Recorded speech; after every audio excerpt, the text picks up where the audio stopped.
eu tenho muitas reservas para o uso indiscriminado do termo pluralismo para se referir às pluralidades, porque eu entendo que pluralismo é uma visão de mundo. Tá? As pluralidades, ela tem a ver com o dado criacional, a criação de Deus, ela manifesta a pluralidade. Então, eu acho que a gente, quando faz essas distinções, eu acho que a gente consegue perceber que, independente de você ver na pluralidade de opiniões a questão da validade ou não dessas perspectivas, isso é uma outra questão, essa pluralidade existe. Não está em jogo aqui se elas são verdadeiras ou falsas ou não, mas que ela existe. O pluralismo já seria uma visão de mundo que relativizaria tudo e diria o seguinte: todas as visões de mundo são válidas porque ninguém consegue enxergar o todo. A ciência, ela é construída a partir de uma noção de... Às vezes o Thomas Kuhn fala de noção de paradigma, sei lá, de alguns critérios que eles modificam. Leibniz, por exemplo, e Newton chegam ao cálculo infinitesimal por caminhos diferentes, mas chegam a uma solução para o problema. Me parece que a ciência abre possibilidades para isso. Como é que você vê essa pluralidade? Como é que você vê essa questão dos paradigmas? Sobretudo quando a gente vai lidar com uma questão espinhosa, como, por exemplo, a da evolução teísta, entendendo aqui que existe uma diferença entre evolucionismo como uma visão de mundo e evolução, que seria o processo e que tem aí diversidades de compreensão. A gente precisaria entender isso melhor e saber lidar com a questão de uma maneira sábia, mas também responsável, crítica, mas também lúcida. Como é que você vê isso? Em primeiro lugar, o que é essa diferença que você falou entre pluralismo e o reconhecimento de uma pluralidade? Eu acho que tem um jeito, através de uma analogia bíblica, para resolver isso, tá?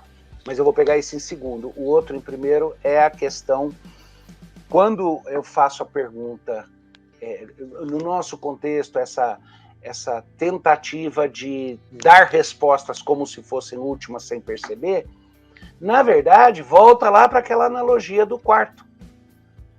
Tá todo mundo discutindo como se não tivesse alguém fora do quarto que viu tudo. E se não tiver alguém fora do quarto que viu tudo e que pré-interpretou tudo, tem que existir. Poxa, tem um livro com esse nome, não é? O Deus que está aí. 2, ele tem que falar. Também tem um livro com esse nome, do mesmo autor, Francis Schaeffer, né? O Deus que intervém. Ele está presente e não está calado. Se existir essa possibilidade, então o diálogo deve continuar e deve ser frutífero. Quanto à questão da pluralidade, é fácil. Eu acho que tem uma analogia boa na palavra de Deus, que pode ser usada e estendida para o resto da vida. Ela diz respeito primariamente à igreja. Quando a gente fala de unidade e pluralidade, dessa relação, talvez até, e não dá, infelizmente, eu e você provavelmente nos divertiríamos bastante discutindo as relações intratrinitarianas, onde pluralidade e unicidade se resolvem.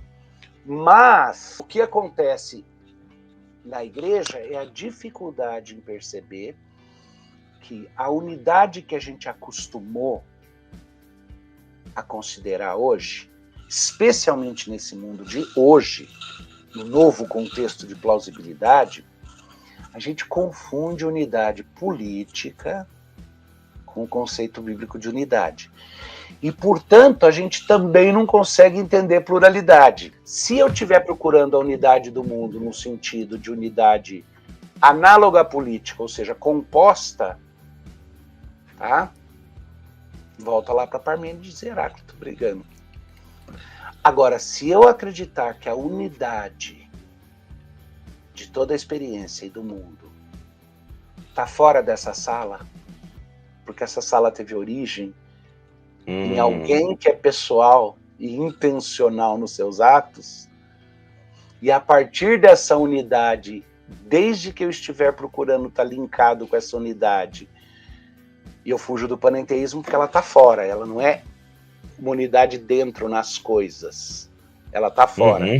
Se eu estiver ouvindo atento e buscando com anseio olhar as coisas por aproximação, o máximo que eu puder, das formas de expressão que esse ponto de unidade me deu, aí eu vou ter muita abertura e tolerância para a experiência plural.